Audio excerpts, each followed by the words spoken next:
레오 톨스토이의 소설 안나 까레리나의 첫 문장은 역사상 나온 소설 중에 가장 위대한 첫 문장으로 손꼽히기도 합니다.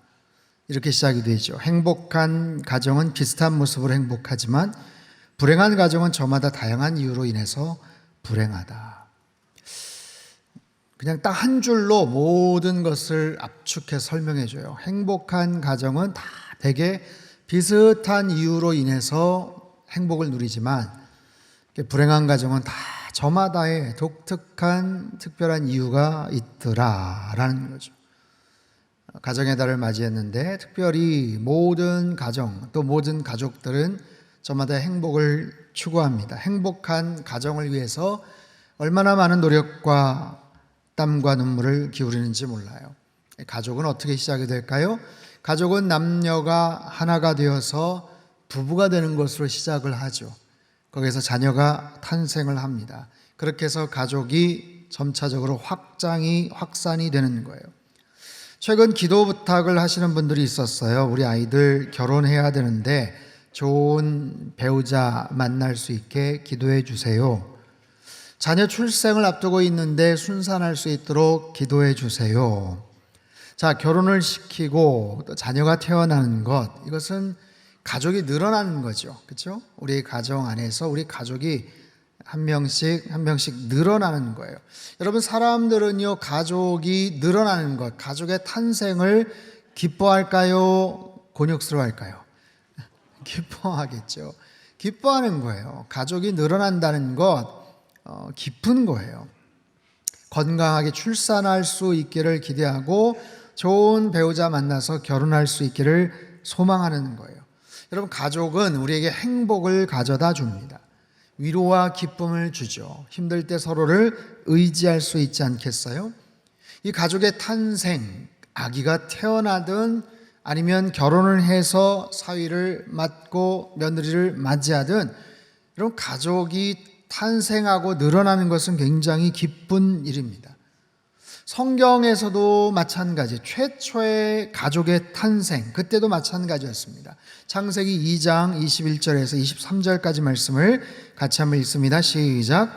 여호와 하나님이 아담을 깊이 잠들게 하시니 잠들매 그가 그 갈빗대 하나를 취하고 살로 대신 채우시고 여호와 하나님이 아담에게서 취하신 그 갈빗대로 여자를 만드시고 그를 아담에게로 이끌어 오시니 아담이 이르되 이는 내 뼈 중에 뼈요 살 중에 살이라 이것을 남자에게서 취하였은즉 여자라 부르리라 하니라.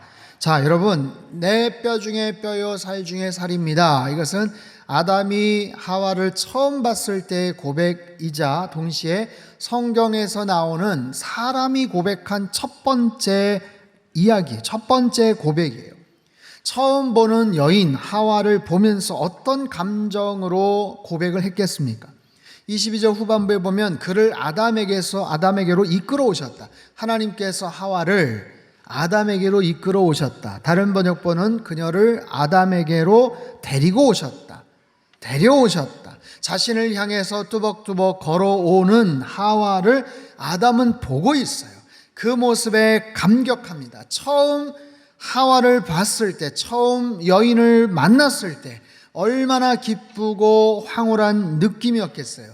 그러니까 터쳐나오는 하나의 시와 같은 그런 고백이, 이는 내 뼈 중에 뼈요 내 살 중에 살이다. 우리말 성경에는 아담이 말했습니다. 드디어 내 뼈 가운데 뼈요 내 살 가운데 살이 나타났구나. 그렇게 고백을 하는 거예요. 그 유리상자라는 그룹이 부른 사랑해도 될까요? 라는 노래가 있는데요. 이 가사가 이렇습니다. 문이 열리네요. 그대가 들어오죠. 첫눈에 난 내 사람인 걸 알았죠. 내 앞에 다가와 고개 숙이며 비친 얼굴 정말 눈이 부시게 아름답죠. 웬일인지 낯설지가 않아요. 설레고 있죠. 내 맘을 모두 가져간 그대. 조심스럽게 얘기할래요? 용기 내볼래요? 나 오늘부터 그대를 사랑해도 될까요? 처음인걸요. 분명한 느낌 놓치고 싶지 않죠? 사랑이 오려나 봐요. 여러분, 가사만큼 이 멜로디도 굉장히 아름답습니다. 우리 같이 한번 불러볼까요? 노래? 이게 정말 너무 아름다운 멜로디인데, 네, 아무튼 나중에 찾아보십시오. 이 사랑이 오려나 봐요. 여러분, 문이 쫙 열리면서 어떤 여인이 들어오는데 이 설레이는 감정, 뭔가 한눈에 뿅 간 거죠. 얼마나 짜릿한 감정입니까? 가슴이 그냥 쿵쾅쿵쾅 거리는 거예요. 뭔가 내가 사랑이 시작이 되는 것 같아. 내가 이 여인을 사랑할 것 같아. 여러분, 아담의 감정이 이해가 되십니까? 이는 내 뼈 중에 뼈요 살 중에 살이다. 이처럼 가족의 탄생은 이런 설렘 가운데서 시작을 하는 거예요. 이런 말할 수 없는 기쁨 가운데서, 쿵쾅거리는 그 마음 가운데서, 사랑이 시작될 것 같은 그런 흥분과 마음 가운데서 여러분 결혼을 다 하시지 않았습니까? 그렇죠? 아닌가요? 처음 만나셨을 때 한번 빨리 기억을 해보세요. 네, 빨리 기억을 해보십시오. 정말 가물가물하고 다 기억하시잖아요, 그죠? 다 설렜던 그 감정, 그때 그 장소, 그때 그 시간 다 기억하시죠? 분위기가 좀 어두워지시는 분들도 계시는데, 여러분 어떤 마음이었습니까? 처음 만났을 때 그 감정, 그 흥분들, 그 기분 좋은 감정들. 제 얘기를 잠깐 드리면, 저 양가 부모님 소개로 서울의 서교동 호텔 2층 식당에서 선보듯이 만났습니다. 양가 부모님 다 오시고, 이 만나는 과정은 좀 특별하진 않았지만 제가 처음 만났을 때 그 기분 감정은 아직도 생생하게 기억이 나요. 제가 만나고 나서 학교 기숙사로 돌아갈 때 후덜덜 하면서 갔어요. 흥분이 돼서 갔어요. 곧바로 장신대 기도탑으로 올라갔어요. 주여, 이 자매를 허락하여 주옵소서. 기도했어요. 기도하기 시작했어요. 정말 운명 같은 특별한 만남이 시작됨을 느꼈고, 만나고 나서 25일 만에 정식으로 프로포즈를 했어요. 그리고 결국에 결혼에 꼬리를 했고 새로운 가족이 되는 거예요. 새로운 가족이 된 거예요. 큰딸을 2년 만에 얻었을 때 서울의 방지거병원에 출산할 때 그 장면을 잊을 수가 없어요. 원래 들어갈 수가 없는데 제가 쫄라서 들어갔어요. 태어나는 그 광경을 목격을 했어요. 감격의 눈물이 터져 나왔어요. 정말 신비로운 환희와 감사함과 여러 가지 복합적인 고통 가운데서 정말 산고를 겪으면서 아이를 낳는 아내에 대한 감사한 마음과 생명이 탄생하는 그 말할 수 없는 그런 신비로움에 눈물이 터져 나오는데, 정말 만화에서 나온 것처럼 뿅 하면서 이렇게 눈물이 탁 터져 나오더라고요. 새로운 가족이 태어남에 대한 감격의 눈물, 그 흥분, 그 기쁨, 그 환희를 잊을 수가 없어요. 여러분, 다시 아담의 고백을 한번 보세요. 이는 내 뼈 중에 뼈요 살 중에 살이다. 뼈 중에 가장 중요한, 살 중에 가장 소중한, 무엇보다도 바꿀 수 없는 가장 존귀하고 소중한 존재라는 의미예요. 여러분, 가족이 탄생한다는 것은, 새로운 가족을 만난다는 것은 이처럼 기쁜 일입니다. 얼마나 설레이는 일이에요. 얼마나 기분 좋은 일이에요. 하지만 우리의 가족이 언제나 좋은 것만은 아니죠. 그렇게 기쁘고 사랑하지만 가장 큰 아픔을 주고받는 것도 가족 아니겠어요? 가족을 통해서 가장 부정적인 영향을 받기도 하고 가장 큰 상처를 주고받기도 합니다. 신학자이자 기독교 작가인 러셀 무어는 그의 책 폭풍 속의 가정에서 가족은 이런 양면성이 있다고 이야기를 해요. 제가 한번 읽어보죠. 이 시대 가족은 종종 경론의 대상이 되는데 우리 모두가 어느 정도는 가족을 두려워하고 있다는 것이다. 왜냐하면 가족은 우리에게 사랑을 줄 수 있지만 상처도 줄 수 있는 존재들이기 때문이다. 든든한 가족을 둔 사람들은 무슨 일이 일어나서 자신의 가족이 무너질까 봐 두려워한다. 건강한 가족이 없는 사람들은 함께할 가족을 갖지 못할까 봐 두려워한다. 끔찍한 가족들을 경험한 사람들은 이미 받은 피해에서 벗어나지 못하거나 설상가상으로 자신이 그 악몽을 반복하게 될까 두려워한다. 이게 어떤 대물림이죠. 그렇게 부모님의 어떤 부정적인 모습을 내가 싫어했는데, 밀쳐냈는데 나중에 보니까 자기도 모르게 자기도 똑같이 따라하고 있는 그런 모습들이에요. 여러분, 가족에 대한 기억이나 경험이 항상 좋은 것만은 아니라는 이유입니다. 왜 그럴까요? 왜 그럴까요? 가족의 탄생을 가장 설렘 가운데, 가장 흥분과 기쁨 가운데 맞이하고 누구보다도 가족을 사랑하는데, 여러분 가족을 위해서 그렇게 헌신하는데, 내가 그렇게 수고하고 희생하고 땀 흘려서 노동하고 가족을 위해서 그렇게 애를 쓰는데 왜 때로는 가족에게 그렇게 많은 아픔과 상처를 서로 주고받을까요? 이것은 마치 고슴도치의 사랑 이야기와 같아요. 추운 겨울에 고슴도치 부부가 추위를 이겨내기 위해서 안간힘을 씁니다. 너무 추우니까 서로 부둥켜 안아요. 껴안고 있을 때는 그나마 온기가 체온으로 약간의 온기를 견딜만 합니다. 그래서 추위를 견딜 수 있어요. 하지만 서로에게 있는 가시가 상대방을 아프게 합니다. 그래서 고통 때문에 떨어지면 또 너무 추워요. 그래서 어쩔 수 없이 다시 끌어안고 함께 견디려고 하면 또다시 각자의 가시가 상대방을 찌르고 아프게 하는 거예요. 여러분, 우리의 가족을 향한 우리의 사랑은 바로 이와 같지 않습니까?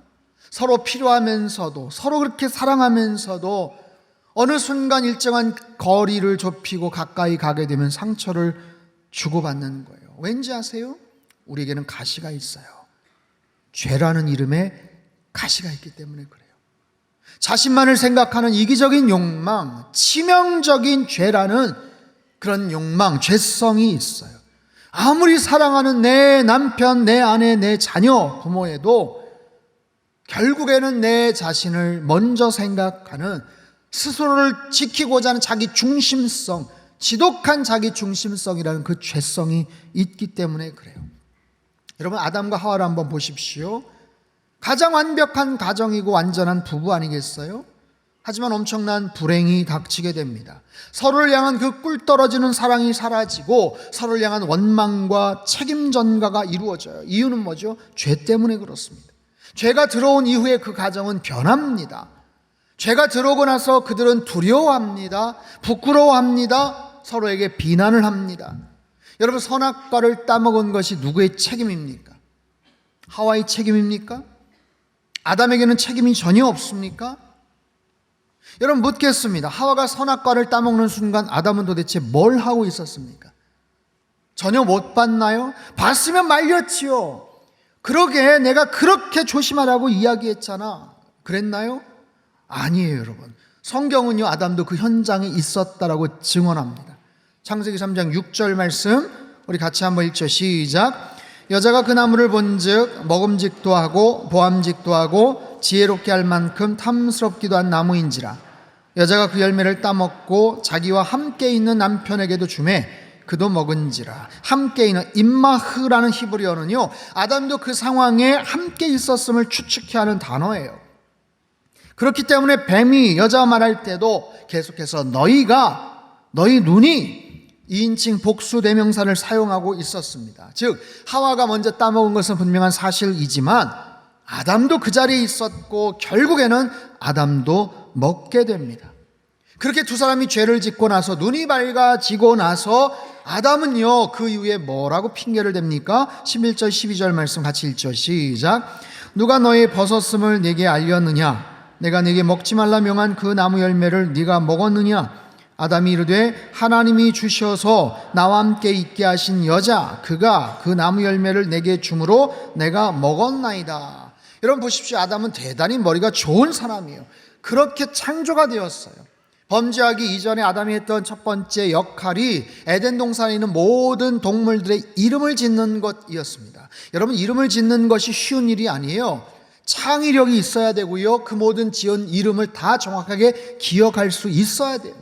그런 두뇌를 갖고 있었어요. 그런데 죄를 짓고 나서 순간적으로 죄에 대한 모든 책임을 하와에게 떠넘깁니다.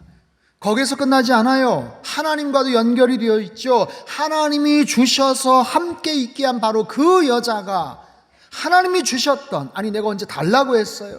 내가 와이프 얻게 해달라고 내가 소원을 하나님 앞에 애걸복걸했습니까? 그렇지 않잖아요. 하나님이 만들어주신 바로 그 여자 때문에 내가 죄를 지은 것 아닙니까? 이처럼 아담은 철저하게 자신의 죄를 다 떠넘기고 자신은 쏙 빠져나오고 있어요. 이게 뭐예요? 바로 죄성이에요. 죄성. 본능적으로 자신을 보호합니다. 아니 뼈 중에 뼈요 살 중에 살이라면서요. 그렇게 소중하다면서요. 그런데 정작 문제가 생기자 모든 책임을 다 떠넘기고 있어요. 이것이 죄로 인한 아담의 행동이고 그 가정의 비극입니다.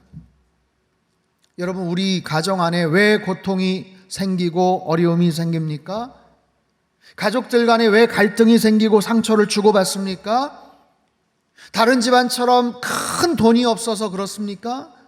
멋들어진 회사나 직장에 취직을 못해서 그렇습니까? 아니면 누군가 건강이 약해서 그렇습니까? 그것으로 인한 여러 가지 말다툼이나 갈등도 분명히 있겠지만 가장 결정적인 이유는 우리 안에 죄가 있기 때문에 그래요. 우리 안에 죄가 있어요. 사랑하는 가족들인데, 자녀인데, 부모님인데 평상시에는 괜찮다가 결정적인 순간엔 이기적으로 돌변합니다. 자기중심적으로 욕심을 부려요. 죄로 인해서 함부로 대합니다. 함부로 말합니다. 소홀히 대합니다. 죄로 인해서 여러 가지 아픔을 주고받습니다. 고통을 주고받습니다. 여러분, 이 문제를 해결해야 돼요. 여러분, 가족의 탄생은 처음부터가 기쁨이에요. 말할 수 없는 설렘이에요. 환희예요. 행복이에요. 그런데 지나고 나면 그 감정이 사그러드는 거예요. 어려움이 생기는 거예요. 아이가 태어날 때 얼마나 기쁩니까? 하지만 시간이 지나면 이제 현실대로 우리는 살아가야 되는 거예요. 밤새 뒤척입니다. 밤새 울어제낍니다. 누군가 돌봐줘야 되겠죠. 얼마나 많은 사랑과 관심이 필요하겠어요. 그럼에도 아기는 무럭무럭 자라게 됩니다. 뒤집기를 합니다. 이제 아장아장 걸으려고 막 해요. 여러분, 얼마나 귀엽습니까? 걸음마를 하고 아장거려요. 야, 얘는 천재인가 보다. 지금 몇 개월밖에 안 됐는데 막 뒤집기도 하고, 이런 막 얼마나 자랑을 하고 사진을 찍고 막 그럽니까? 그만큼 근데 손이 가는 거예요. 돌봐줘야 되는 거예요. 여러분, 할아버지 할머니들이 오랜만에 손주들 만나면 얼마나 좋아하고 행복해 하세요? 그러다가 며칠 머물던 손주들이 떠나면 그렇게 기쁠 수가 없다고 하잖아요. 드디어 간대. 여러분, 결혼 초에 그렇게 행복하고 좋아 죽던 신혼 부부들이지만 현실 속의 문제들 만나면서 심각한 상황들, 눈물 나는 그런 일들을 겪곤 하지 않습니까? 여러분, 가족의 탄생 분명히 처음에 그렇게 좋았는데, 그렇게 가슴 떨리고 설렜는데, 뼈 중에 뼈, 살 중에 살이라고 그렇게 고백을 했는데 왜 그 감정이 지속되지를 못할까요? 어떻게 하면 우리 가정을 더 행복한 모습으로 지속적인 사랑을 유지할 수 있을까요? 첫 번째, 가정 안의 죄의 문제를 해결하라. 가정 안의 죄의 문제를 해결하라. 각자가 연약합니다. 각자가 다 크고 작은 죄를 안고 있어요. 하지만 그 가정 안에 구조적이고 본질적이고 아주 오랫동안 지속되고 있는 죄가 있어요. 그 문제를 뿌리 뽑아야 돼요. 그 문제를 해결해야 돼요. 숨겨놓은 죄악이 있어요. 고질적인 죄악이 있어요. 심각한 죄악이 있어요. 그걸 해결하지 않고서는 행복을 바랄 수가 없습니다. 죄의 뿌리를 뽑아내야 되고 죄된 영향력으로부터 자유해야 돼요. 주중에 생명의 삶 사무엘하 13장 14장의 말씀을 함께 묵상을 했어요. 다윗 이야기가 나옵니다. 다윗이 밧세바의 범죄 사건 이후에 가정 안에 여러 가지 문제들이 발생을 합니다. 큰아들 장남 암논이 이복누이 다말을 겁탈을 합니다. 강간을 합니다. 오랫동안 짝사랑했다고는 하지만 가장 저급한 욕망이고 가장 이기적인 악한 행동이었어요. 거기에 대한 복수의 칼을 압살롬이 갈고 준비를 2년 동안 해요. 그리고 나서 왕자들을 다 초대한 자리에서 맏형 암논을 죽이고 맙니다. 자녀들 사이에 성적인 문제와 살인이 벌어졌어요. 이것은 다윗이 행했던 밧세바의 범죄, 우리아를 죽이게 했던 그 죄에 대한 무서운 심판이었습니다. 근데 거기서 끝나지 않아요. 압살롬은 외갓댁으로 도망가서 3년간 머물렀지만 아버지 다윗은 불러오지를 않습니다. 불러오지를 못합니다. 불같이 화를 낼 수도 있고요, 확실하게 용서할 수도 있었는데 그냥 시간만 흘러갑니다. 압살롬에 대한 애틋함이 있음을 깨달았던 요압 장군이 중재를 해서 결국 압살롬을 예루살렘으로 데리고 옵니다. 데리고 오는데 성공합니다. 그런데 이상하게도 아버지 다윗은 만나주질 않아요. 그리고 나서 2년의 시간이 또 흘러갑니다. 아들 압살롬은 크나큰 마음의 상처를 입습니다. 그것이 질책이든 처벌이든 용서이든 뭔가 분명한 따끔한 아버지의 행동을 기대했었는데 아버지 다윗은 차마 그 아들을 마주할 용기를 내지를 못해요. 그리고 나서 어색하게 마지못해서 2년이란 시간이 지난 후에 압살롬을 맞이하고 끌어안지만 이미 시간이 늦어버렸어요. 장장 7년이라는 시간이 흘러갑니다.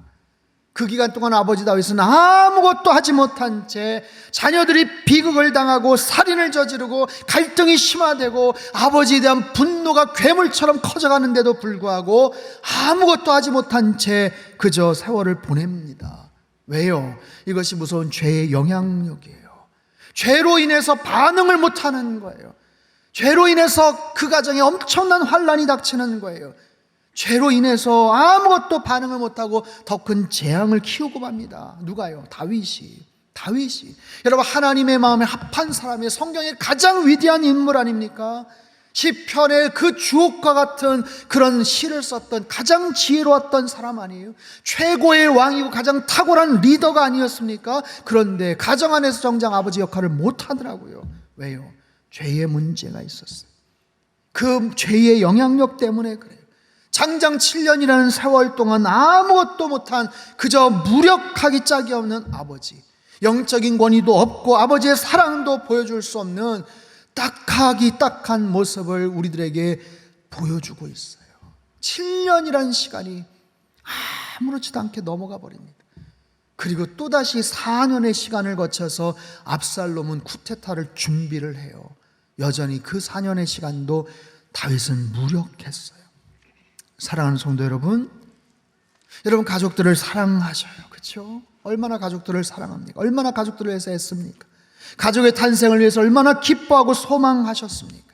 그런데요, 이 가정 안에 방치된 죄의 문제를 해결하지 않으면 안 돼요. 아니, 가정 안에서 점점 커나가고 있는, 스멀스멀 확장되고 있는, 더 구조적으로 커나가기를 계획하고 있는 이 죄의 문제를 해결하지 않고서는, 이 약한 고리를 끊어내지 않고서는 절대로 행복한 가정을 될 수가 없어요. 욕심이 잉태한 즉 죄를 낳고 죄가 장성하여서는 사망에 이른다. 이 여러분 연결고리를 끊어내셔야 돼요. 우리가 가족들을 사랑하고 가정을 지킬 수 있는 최고의 방법이 뭔지 아세요? 최고의 방법이 뭔지 아세요? 내가 가정을 위해서, 우리 가족들을 위해서 할 수 있는 최고의 방법은 돈을 많이 벌고 성공하고, 그보다 더 중요한 것은 성령 충만한 가장이 되는 거예요. 말씀 읽는 아버지가 되는 거고, 기도하는 어머니가 되는 거예요. 믿음 안에 하나 되는 가정이 되고 예배하는 가족들이 되는 거예요. 모든 가족들이 다 예수님 잘 믿는 가족들이 되는 거예요. 예수 그리스도만이 우리 가정 안에 있는 모든 죄 문제를 온전하게 해결해 주실 줄로 믿습니다. 여러분, 가정 안에 우리 주님께서 참된 주인 되어 주시기를 주님의 이름으로 축복합니다. 그럴 때 우리 가정은 살아나게 되고요, 애초에 갖게 되었던 그 가정의 가족의 탄생의 그 기쁨, 그 아름다운 환희와 기쁨을 지속시켜 나갈 수 있고 언제나 영적인 생기와 충만한 은혜가 넘쳐나게 될 줄 믿습니다. 두 번째는요, 영적인 가족들을 새롭게 만들라입니다. 영적인 가족들을 만드는 거예요. 여러분, 육신의 가족들을 확장시켜 나가는 것은 한계가 있어요. 육신의 가족들을 얼마만큼 확산시키겠어요? 지금 출산율도 굉장히 어려움에 처하고 인구 소멸이다 뭐다 이런 이야기들이 많잖아요. 여러분, 첫 번째 가족, 육신의 가족은 혈연지간으로 이어진 가족이라면, 두 번째 가족, 새로운 가족은 예수님의 보혈로 인해서 엮어진 그런 가족이 영적인 가족을 말하죠. 사랑하는 남편이나 사랑하는 자녀들을 먼저 떠나보낸 분들이 있어요. 장례식에 갑니다. 안타까운 죽음 앞에서 비탄의 눈물을 흘리고 최선을 다해서 위로하지만 우리 성도님들 충분히 위로를 참 드리기가 어려워요. 하지만 그 순간, 그 고통의 순간, 피를 나눈 친인척보다 더 가까운 새로운 가족의 모습들을 보게 됩니다. 피를 나눈 가족과는 이별을 하지만 하나님 안에서 믿음의 형제요 자매된 새로운 영적 가족들을 만나는 거예요. 예수님 찾아온 어머니와 형제들이 있다는 말이 예수님이 이렇게 말씀하시죠. 누가 내 모친이며 형제 자매냐. 마태복음 12장 50절 말씀 같이 한번 읽습니다. 시작. 누구든지 하늘에 계신 내 아버지의 뜻대로 하는 자가 내 형제요 자매요 어머니이라. 누구든지 하늘에 계신 내 아버지의 뜻대로 하는 자, 하늘에 계신 내 아버지의 뜻대로 하는 자, 하늘의 아버지를 함께 아버지라고 고백할 수 있는 주의 자녀들, 주의 백성들, 그들이 나의 형제요 나의 자매다. 새로운 가족이다. 예, 새로운 가족, 영적인 가족의 탄생을 말씀하세요. 이렇게 우리의 가족들은 확장될 수가 있어요. 주님 안에서 확산될 수 있어요. 하늘 아버지를 같이 모시는 형제 자매가 될 수 있는 거예요.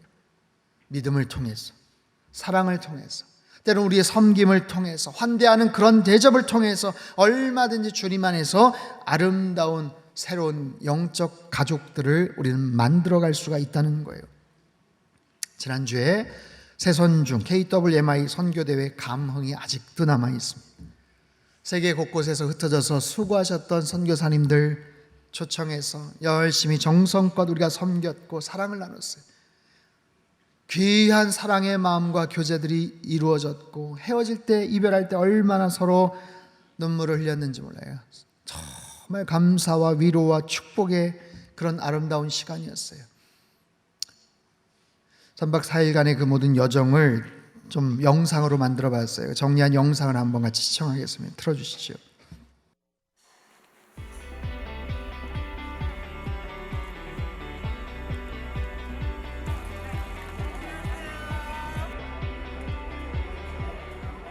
사실 3년 전에 코로나가 시작되면서 저희들 5명 선교사님 정도가 매주 금요일 날 모여서 기도회를 가지고 있었는데 우리가 모일 방법이 없을까 기도하던 중에 줌을 통해서 우리가 기도하자.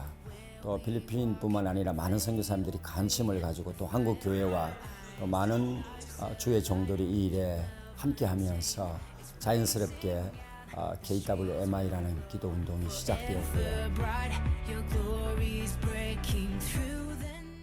천국의 예수님으로부터 이렇게 우리가 초청을 받은 그런 느낌이라고 할까요?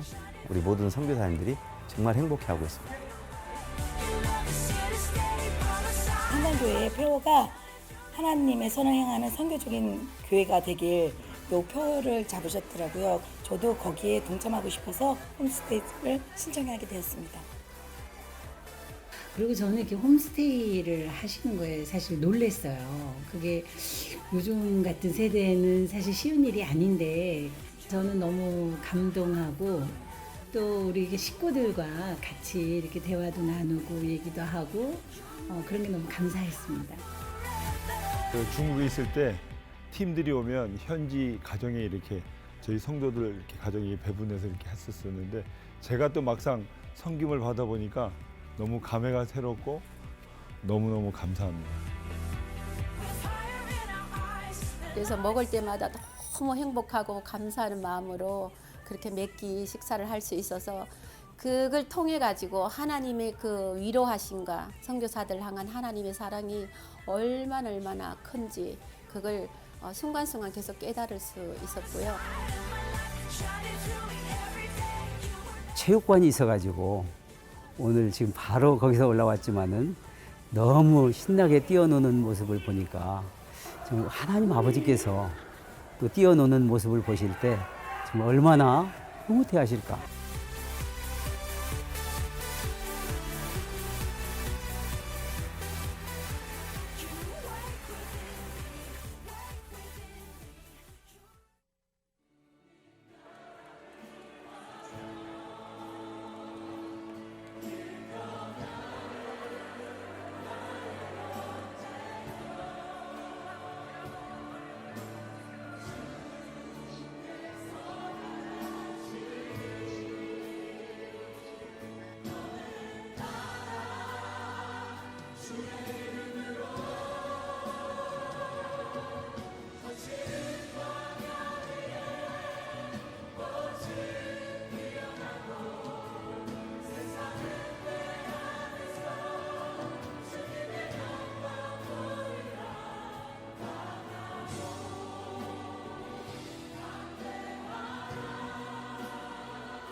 정말 감사하고 사랑하고 축복합니다. 감사합니다. 진짜 눈물 흘리면서 고마워하는 모습들이 정말 저에겐 감동이었어요. 하나님이 하신 대회였던 것 같아요. 진짜 처음부터 끝까지 정말 감동이었습니다. 그러니까 와, 너무 아름다운 사람들, 성김의 아름다운 사람들을 만나는 게 제게 더 기쁨이었습니다. 그래서 앉으면 눈물 나요. 선교사님을 생각하면 그런 게, 야, 이 섬기는 기쁨이구나, 이게 은혜구나라는 건 이제 떠올려지고요. 성주 상담교회 와서 예수님의 사랑을 너무 많이 받고 가서 너무 감사드리고요. 이렇게 저희가 너무 대접을 잘 받아서 너무 감사합니다. 이번에 우리 상담교회가 많은 선교사님들을 위해서 정말 힘써주시고 애써주시는 이 모습들이 너무 많이 사랑을 받은 것 같아요. 감사하고 여러분들 감사합니다. 사랑합니다. 고맙습니다.